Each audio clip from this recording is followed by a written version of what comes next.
4월 8일 목요일 아침입니다.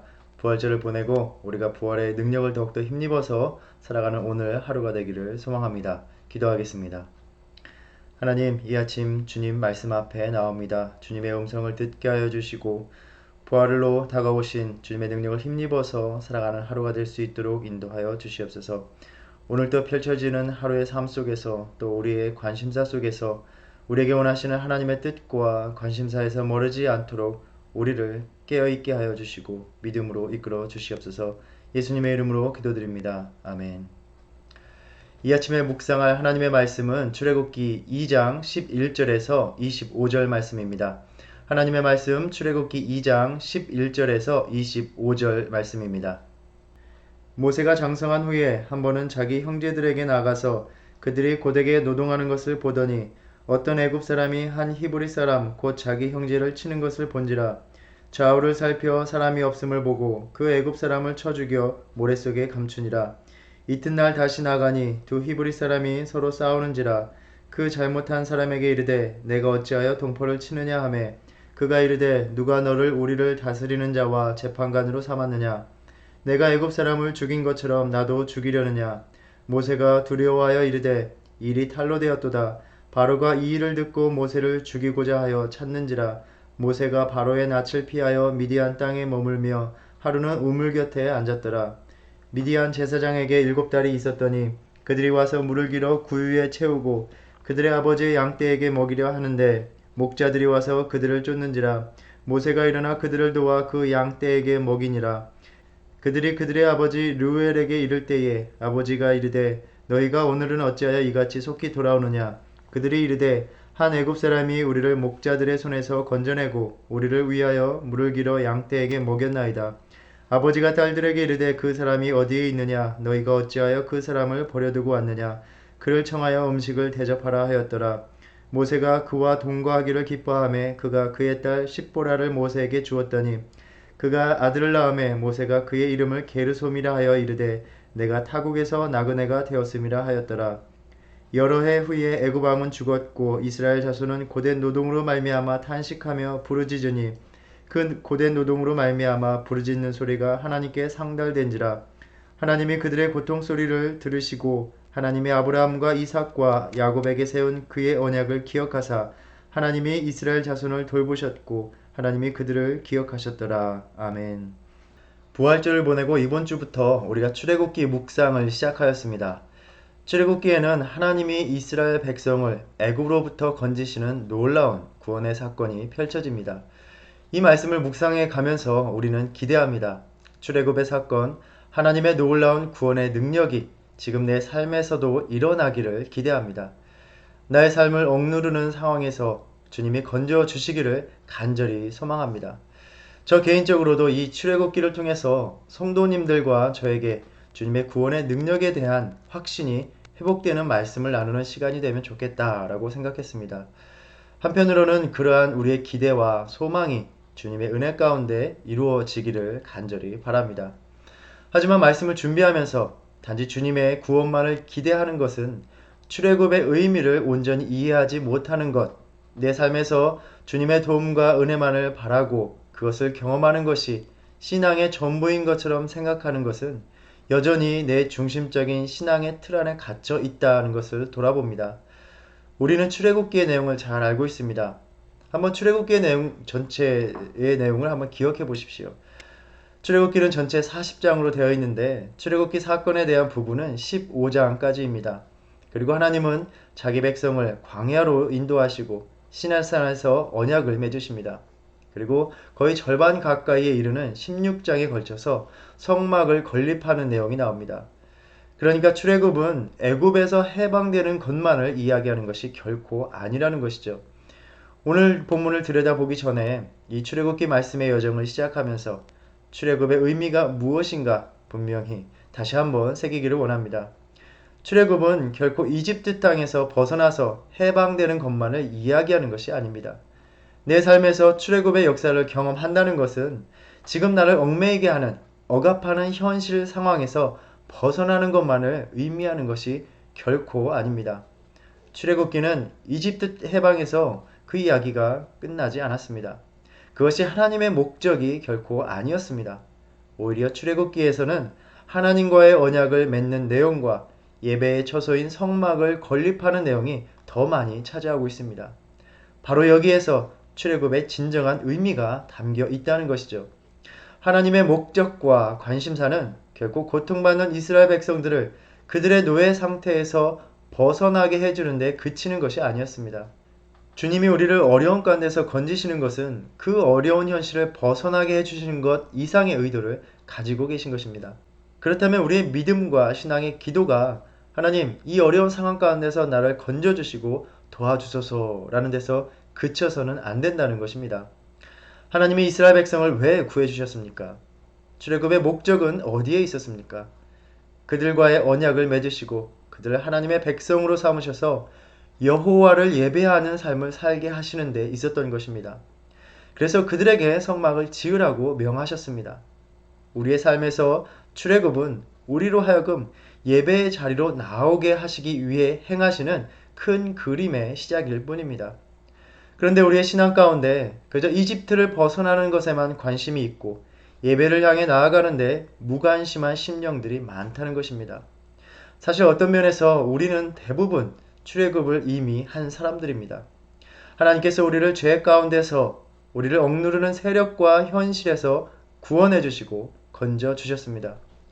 지금까지의 신앙의 여정 속에서 주님의 손길을 다 경험하셨을 것이라 생각합니다.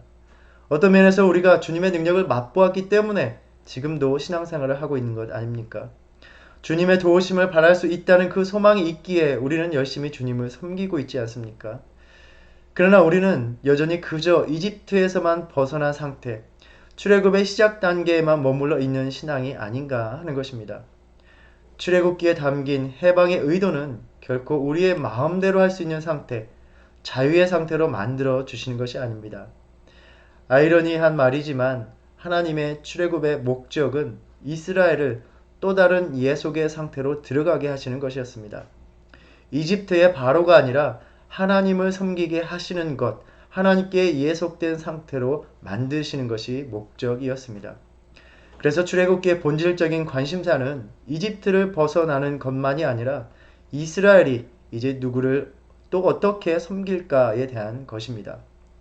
이 출애굽기를 통하여 주님이 우리에게 말씀하시는 것은 너희에게 주어지는 참된 자유는 오직 너희의 창조주 된 나를 섬기는 나에게 예속된 상태로 들어올 때만 누릴 수 있는 것이다 라는 것입니다. 어떤 분은 또 다른 예속된 상태로 들어간다는 표현이 거슬릴지도 모르겠습니다. 그것은 또 다른 속박이 아닌가? 우리 인간이 스스로 하기 원하는 대로 하고 싶어하고 그리고 스스로 내리는 선택 가운데 이 인류를 어떻게 이끌었는지를 우리는 역사를 통해서 똑똑히 보아왔습니다. 자기 파멸의 길입니다. 32장의 이스라엘 백성처럼 자신들이 원하는 신을 만들어내왔습니다. 그 본질에는 자기 자신을 섬기기 원하는 자기 숭배에 대한 욕망이 있었습니다. 그러나 오히려 그 속에서 스스로를 망가뜨려 왔던 것입니다. 왜냐하면 인간은 생명의 수여자, 생명의 창조자가 아니기 때문입니다. 생명의 근원이 스스로에게 있지 않기 때문입니다. 오직 생명을 주시는 분에게 속할 때, 그분이 주시는 생명을 누릴 때 참된 자유, 스스로의 탐욕과 욕망의 노예가 되지 않는 그 자유를 누릴 수 있는 것입니다. 출애굽기를 묵상하면서 예배의 자리로 나아가는 참된 출애굽의 의미를 다시 한번 분명히 새기기 원합니다. 이 힘든 시기에 다시 주님의 도우심과 건지심에 부르짖게 하시는 이 현실은 주님이 우리에게 물으시는 때라고 생각합니다. 너희가 간절히 부르짖을 때에 육체의 아픔과 고통에서 어렵고 힘든 현실에서 그 간절함으로 나를 찾았을 때에 내가 너희를 건져 주었던 것은 나를 참되게 예배하는 그 자리로 나오게 함이었다. 그러나 지금 너희는 과연 그 도우심을 받고 살아가면서 하나님과의 언약 속에서 하나님만 의존하며 하나님을 참되게 예배하는 그 삶으로 귀결되고 있는지를 돌아보라 라는 것입니다. 십자가에서 마지막 피 한 방울까지 다 내어주고 너희를 건져내어 이제 진정한 삶의 주인으로서 나를 섬기게 하고 세상을 향한 그 하나님의 뜻에 세우신 교회를 위해서 헌신하고 희생하는 삶을 살아가게 하는 것이 목적이었는데 너희는 아직도 너희에게 명한 성막을 짓지 않고 그저 금송아지를 만들고 기뻐하는 이스라엘 백성들의 모습, 몸속 깊이 배어있는 노예 근성을 버리지 못하고 여전히 광야에서 자신을 만족시키는 신을 만들어내면서 주님을 원망하는 삶을 살아가고 있지는 않은지 돌아보게 하시는 때라고 생각합니다. 세상의 많은 교회에 수많은 교인들이 주님의 구원을 경험하고 또 이를 위해서 여전히 부르짖고 있습니다. 그러나 주님이 베푸신 그 구원의 목적대로 하나님을 섬기는 삶, 참되게 예배하는 자의 삶을 살지 않고 있기 때문에 오늘날 교회들이 바로 서고 있지 못하고 있습니다. 이 출애굽기의 말씀을 통해서 다시 한번 주님의 놀라운 구원의 능력을 경험하시기를 축복합니다. 그러나 거기에서 그치는 것이 아니라 이제 남은 삶에서 오직 하나님만 섬기는 참된 예배자로서 서는 성도님들이 되시기를 무엇보다도 축복합니다. 다시 주님을 예배하는 처소, 성막을 우리의 심령 안에, 우리의 삶 안에 세우는 저와 여러분이 되기를 간절히 바랍니다. 오늘 본문에서는 이제 성인으로 성장한 모세의 이야기가 시작됩니다. 이집트의 공주에 의해서 어떻게 길러졌는지, 과연 자신을 이집트 사람으로만 생각하고 있지는 않은지 우리는 궁금합니다. 그러나 오늘 본문은 아주 놀랍게, 아주 단도직입적으로 그가 자신을 이스라엘 백성의 한 사람으로 생각하고 있으며 그들의 고난에 관심을 가지고 있었다고 전하고 있습니다. 11절에 모세가 자기 형제들에게 나아가서 애굽 사람이 한 히브리 사람 곧 자기 형제를 치는 것을 본지라 라고 말하면서 이러한 상황에서 모세는 자기 동족을 위해서 자기 동족을 괴롭히는 그 애굽 사람을 쳐 죽였다고 전합니다. 우리는 과연 이집트의 왕자로 자라난 모세가 어떻게 그럴 수 있었을까 상상을 해봅니다. 아마 유모였던 친모가 끊임없이 모세에게 자신이 누구인지를 인식시켜 주었을 것이다 라고 추측하기도 합니다. 우리는 이렇게 성경을 읽으며 본문에 어떤 특정하게 벌어진 사건이나 묘사에 대해서 오늘날 우리의 문화나 윤리적 관심에서 궁금해하고 또 의문을 제기합니다. 예를 들면 아니 그래도 모세가 그 애굽 사람을 쳐 죽이기까지 할 필요가 있었는가? 그런 폭력을 꼭 행사할 필요가 있었는가에 대한 불편함이 있을 수도 있습니다. 그러나 실제로 성경의 많은 본문들은 그런 우리들의 의문이나 흥미에는 아무런 관심이 없을 때가 많이 있습니다. 하나님이 누구이신가, 또 그분이 어떻게 무슨 일을 행하시는가, 그리고 그 행위에 어떤 의미가 있는가를 전해주려는 목적이 있고 우리는 그러한 신학적 의도를 위해서 구성된 문학적인 측면을 읽어낼 필요가 있습니다. 간단하게 말해서 오늘 본문에서 전하는 모세의 행위들은 이제 하나님께서 행하실 일들에 대한 예표로서 또 그의 경험은 이제 이스라엘 백성들이 경험할 일들로서 전해지고 있다는 점을 염두에 둘 필요가 있습니다.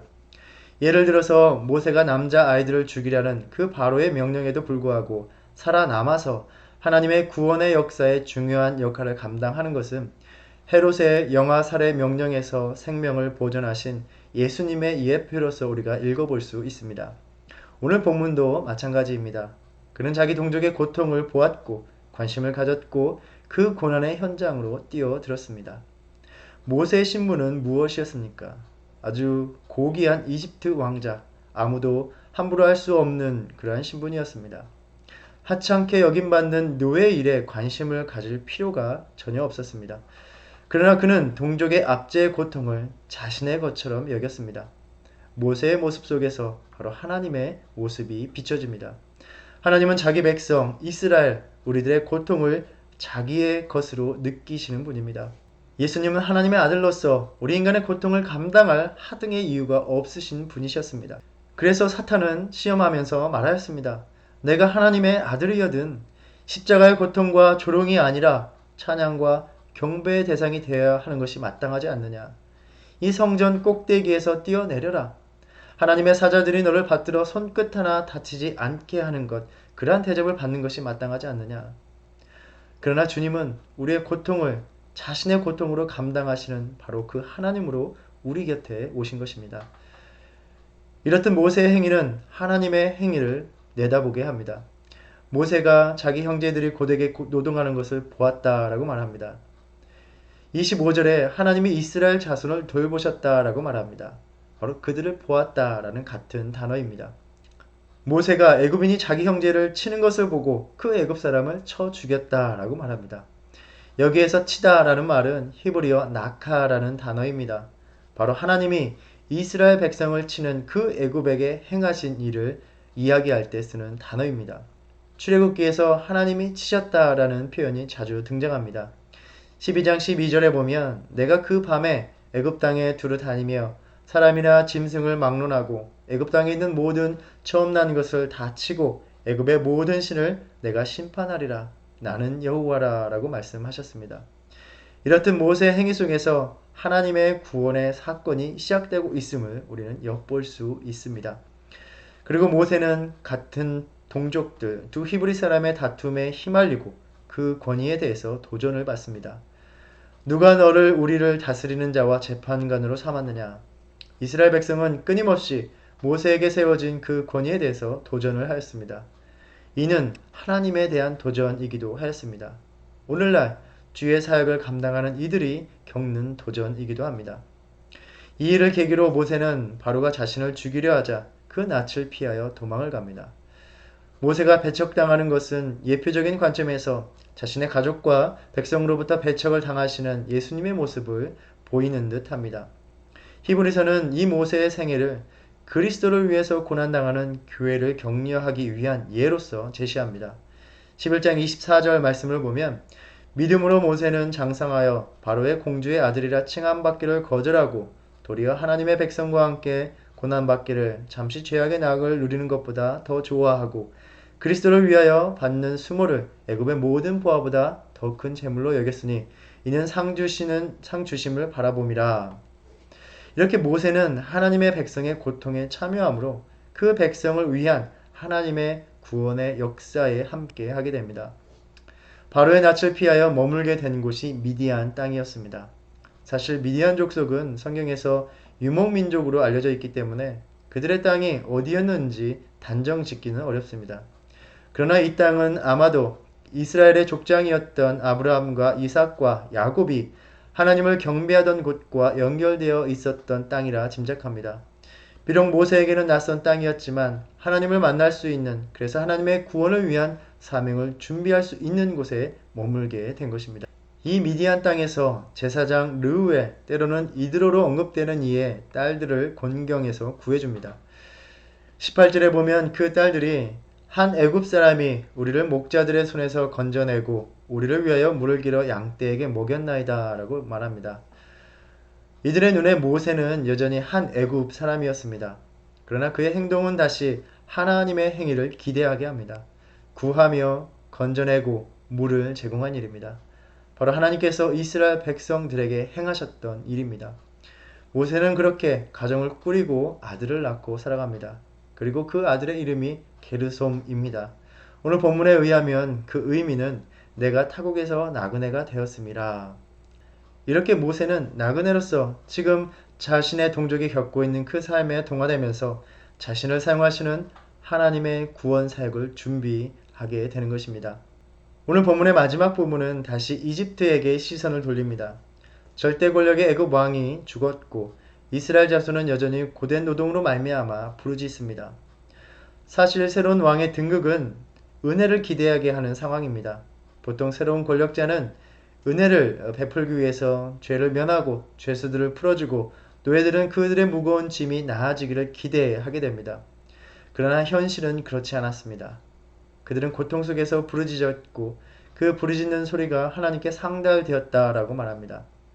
하나님은 이들의 고통 소리를 들으시고 그들의 조상 아브라함과 이삭과 야곱에게 세운 그 언약을 기억하셨다라고 말합니다. 이 구절들에서 말하는 일들이 새롭게 일어난 일들은 아니었습니다. 즉 그들의 부르짖음이 이전까지는 하나님 앞에 들리지 않았다거나 하나님이 그러한 부르짖음이 없어서 그들을 기억하시지 않고 계셨다는 말이 아닙니다. 바로 이제 구원의 때가 이르렀다는 것을 의미하는 구절들입니다.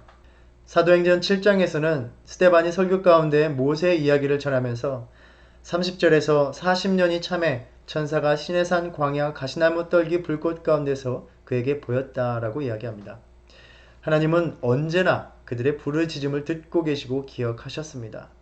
40년이 참에 하나님이 계획하신 때가 무르익었을 때 모세를 준비시키시고 구원의 계획을 실행하고 계신 것입니다. 이 말씀들은 또 우리를 깊은 묵상으로 이끌어갑니다. 한 가지는 결코 우리의 부르짖음 그 자체가 구원을 이룰 수 없다는 것입니다. 우리의 부르짖음이 아무리 간절하여도 하나님께서 그 부르짖음에 응답하실 때에, 하나님이 개입하실 때에 비로소 구원의 서막이 열리는 것입니다. 또 하나는 하나님께서 준비하신 때가 언제인지 우리는 알지 못할 때가 많이 있습니다. 그 과정에서 우리는 하나님의 침묵을 경험할 수도 있습니다. 그러나 하나님은 언약을 늘 기억하시는 분이시고 그 기억 속에서 우리의 부르짖음을 늘 보고 계시는 분입니다. 그렇다면 우리는 믿음으로 부르짖음을 멈추지 말아야 합니다. 하나님의 때가 이르기까지 인내로서 계속해서 부르짖어야 하는 것입니다. 주님은 오늘의 고통스러운 나의 삶을 보시고 알고 계시고 주님께서 오래전 믿음의 선조들에게 세우셨던 그 언약을 여전히 기억하고 계십니다. 그리하여 우리에게 예수님을 보내주셨습니다. 이 언약을 다시 확인하고 또 새롭게 붙들기 위해서 하나님의 말씀 가운데로 다시 깊이 들어가는 저와 여러분이 되기를 바랍니다. 오늘 본문에게 나타난 모세의 삶, 그의 행위 속에서 주님은 이스라엘 백성들에게 행할 일을 보이셨듯이 오늘날 우리에게도 우리 주변에 일어난 많은 일들과 사람들과의 관계 속에서 주님은 여전히 우리에게 구원의 메시지를 보내주시며 구원의 일을 하고 계시다고 말씀하고 계십니다. 주님께서 우리에게 행하시는 그러한 일들을 잘 분별하고 깨달을 수 있도록, 그래야 우리가 주님의 도우심의 소망을 붙들고 나갈 수 있도록 우리가 다시 한번 주님의 인도하심을 구하며 나가기를 바랍니다. 무엇보다도 주님께서 도우신 그 손길을, 그 구원을 경험하였음에도 불구하고 여전히 하나님 앞에 나아가 예배하는 자로 서지 못했던 지난날, 또 지금의 삶을 회개하며 나가기 원합니다.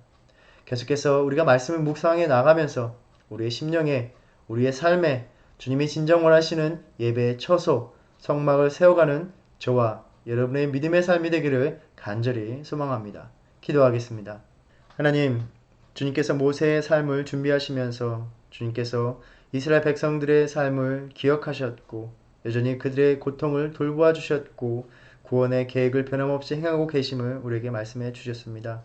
때로는 우리의 삶 속에서 하나님이 침묵하신 것 같고 주님의 구원의 때를 알지 못하여 답답할 때가 많이 있습니다. 그러나 주님, 우리가 인내함으로써 주님께서 구원을 위해서 일하고 계심을 의심치 않고 인내로서 주님 앞에 부르짖을 수 있는 우리의 믿음 될 수 있도록 인도하여 주시옵소서. 하나님, 주님께서 우리를 어려움에서 건지시는 것은, 이스라엘 백성들을 출애굽해 주신 것은 하나님의 백성 삼으시고 하나님을 진정으로 예배하는 자로 삼으시기 위함이었는지를 말씀하셨습니다. 하나님, 주님의 도우심을 경험하면서도 하나님 앞에 나아가 진정한 예배자로 서지 못했던 우리의 삶을 고백하며 회개합니다. 진정한 출애굽을 이룰 수 있는 우리의 믿음의 삶이 될 수 있도록 인도하여 주시옵소서. 이 말씀 가운데 함께 하셔서 우리의 삶에, 우리의 심령에 하나님의 예배의 처소를 다시 세워갈 수 있는 그러한 여정으로 우리를 이끌어 주시옵소서. 예수님의 이름으로 기도드립니다. 아멘. 하늘에 계신 우리 아버지여, 이름이 거룩히 여김을 받으시오며 나라의 임하옵시며 뜻이 하늘에서 이룬 것 같이 땅에서도 이루어지이다. 오늘날 우리에게 일용할 양식을 주옵시고 우리가 우리에게 죄 지은 자를 사하여 준 것 같이 우리의 죄를 사하여 주옵시고 우리를 시험에 들게 하지 마옵시고 다만 악에서 구하옵소서. 나라와 권세와 영광이 아버지께 영원히 있사옵나이다. 아멘.